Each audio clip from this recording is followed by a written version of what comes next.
हरदोई गांव, जिसको हरिदोई, जो कि वो प्रसिद्ध था हरिद्रोही, जिसे लोग कहते थे हरिद्रोही, जो हिरण्यकश्यप राजा वहाँ के थे हरदोई के। उनकी बहन थी होलिका, हिरण्यकश्यप की बहन होलिका थी। उनका नाम बहुत विश्व में बहुत सुंदर थी, बहुत अच्छी थी। और उनके पुत्र थे प्रहलाद। हाँ। उनके पुत्र प्रहलाद थे। वहाँ राजा है। और जब वो होलिका, हम लोग सुबह जला देते रात को और सुबह मना लेते हैं कलर वलर पोत के। हमें हमारे समाज को ये सूट नहीं करता, हमारे समाज की बेटी को ये सूट नहीं करता। उस तो होली जब वो बच्चों को आर कर दो हरदोई में, उस दिन जिस दिन होली जलाई गई जाती है उसी दिन होलिका की शादी थी। उसी दिन बहन होलिका की शादी थी।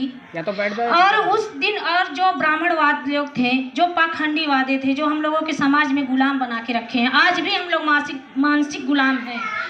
उस समय उनकी शादी थी और उसी समय वो प्रहलाद जो थे और गांजा भांग धतूरा खा के हमेशा उन्हीं लोगों के जैसे मानववादियों के चक्कर में ही पड़े थे। जैसे हम लोग अभी पिला देते हैं, कोई हमारे पतियों को पिला देते हैं, या उल्टा सीधा लोग पढ़ा देते हैं ना कि तुम्हारी बीवी ऐसे, तुम्हारे बच्चे ऐसे ऐसे ऐसे, बस घर में झगड़ा हो जाता है। वही हाल तब था जब प्रहलाद को पढ़ाया गया।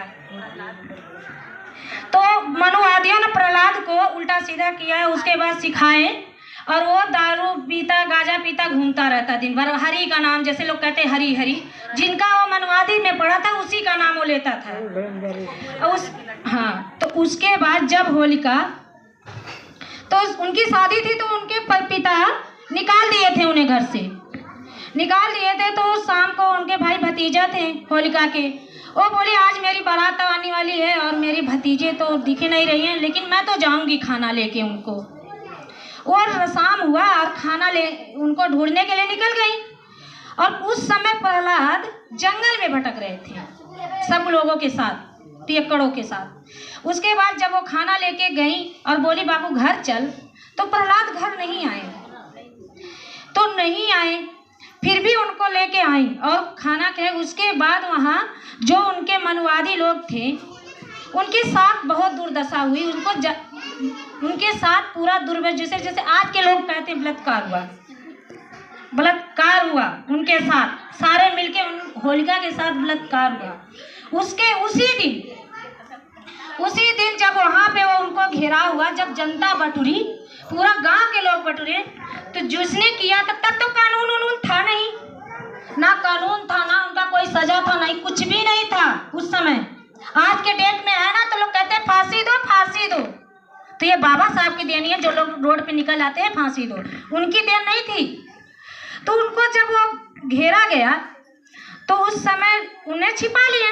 उसको तुरंत उनको बोले कि अरे इनको लेके होलिका जला दिया जाए। जब आग में उनको रख दिया गया होलिका को, तो जला दिए लोग होलिका को और बोले तो प्रहलाद को लेके जल रही थी और होलिका जल गई और प्रहलाद बच गया। आज के डेट में कोई देखा कि कोई इंसान अगर जिंदा अगर जलाया जाए वो बच जाता है, वो जल जाता है? कोई ऐसा हुआ है? हमने तो कोई भी भगवान पैदा, कोई भी इस चीज को भी सोचना कि ये बात सत्य थी कि एक सारी कथाएं काल्पनिक हम लोगों को सुनाई। पहले के लोग पढ़े लिखे नहीं थे क्योंकि हम लोगों को सोचने की वक्त नहीं था। उसके बाद उन्हें जलाया गया।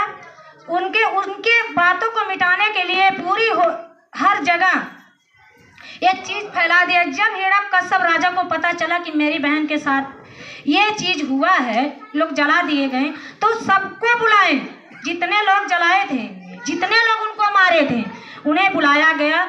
उनको तलवारों से उनके माथे पे निशान दिया गया और करिखा पर जिस मिट्टी से वो जलाई गई थी राख से, वही राख उनके ऊपर लगाया गया। और वो लोग सुबह उठते हुए सबको लगा दिए, वो लोग हम लोगों को भी लगा दिए, ठीक है। और बोले कि जो हो गया उसे भूल जाओ, नहीं तुम्हें गुलाम बना के रख लिया जाएगा। क्योंकि हम लोगों पे पहले बहुत अत्याचार होते, डरते थे लोग, इधर से घर उधर छोड़ के भागते थे। हाँ, और होली जिस दिन अच्छा यही बताओ, अगर होली जलाई जाती है तो करते हैं बताओ ना? होलिका इतनी खराब थी तो क्यों पूजा करते हैं बताओ? हमारी ही बेटियों के साथ ऐसा हुआ है और हम ही को कहते हैं तुम पूरी पकवान और सब कुछ बनाओ, आज होली है। अरे कोई अगर मर जाता है, किसी की बेटी, हमारी ही बेटी अगर कुछ होगी, तुम लोग पूरी पकवान बना लोगे? बनाएंगे? वो भी तो अपने समाज की बेटी थी। जिस दिन वो जलाई गई, जिस दिन वो मरी, बहने पर हम लोग होली खेलते हैं और हमारी बेटी और बहन को जला के और उनको त्योहार बना दिया गया। हम समाज के लोग बस ऐसे ही चुप मार के बस देखते हैं कि हाँ जो हो रहा है एक त्योहार है। त्योहार का मतलब ना होता है कि तुम्हारा हार, त्योहार का मतलब ही तुम्हारा हार है। तो अपने हार को ऐसे कलंकित ना करो कि ऐसे चीजों में ना पड़ो, उसको पहले सोच लेना। और बेचारा जिसका है जो उससे मारो, वो तो भाई मनाएगा कि एक चीज, एक वंश हमारा खत्म कर दिया है। एक राजा को हमारे मिटाया गया है जो अपने समाज से अपने लिए मरते थे, अपने लिए जागते थे। तो उस चीज को आप लोग अपने मन में बिठा लो कि हमारी बेटियां, अपनी बेटियों के लिए लड़ना सीख लो और लड़ाना सीख लो, किसी मनवाद के चंगुल से बचाना सीख लो। यही हमारी शिक्षा है, यही हमारे बाबा साहब, हमारी सावित्रीबाई फुले और हमारे सभी महान क्रांतिकारी इसी चीज के लिए हमें सिखा के गए कि आप लोग, जिस दिन हम लोग कांटा बन जाएंगे हम औरतें ना, उस दिन इस दुनिया में कोई ऐसा माई का लाल नहीं होगा कि हम लोग अगर ये इकट्ठा हो गई सारी औरतें ना, किसी माँ का लाल को बात नहीं कि कोई किसी को आंख दिखा दे, लेकिन हम लोग अपनी बातें अपनों में छिपाते हैं और अपनी संगठित नहीं होते हैं। हमें एक होना चाहिए और संगठित होना चाहिए, संग रहना चाहिए, अपने दुख और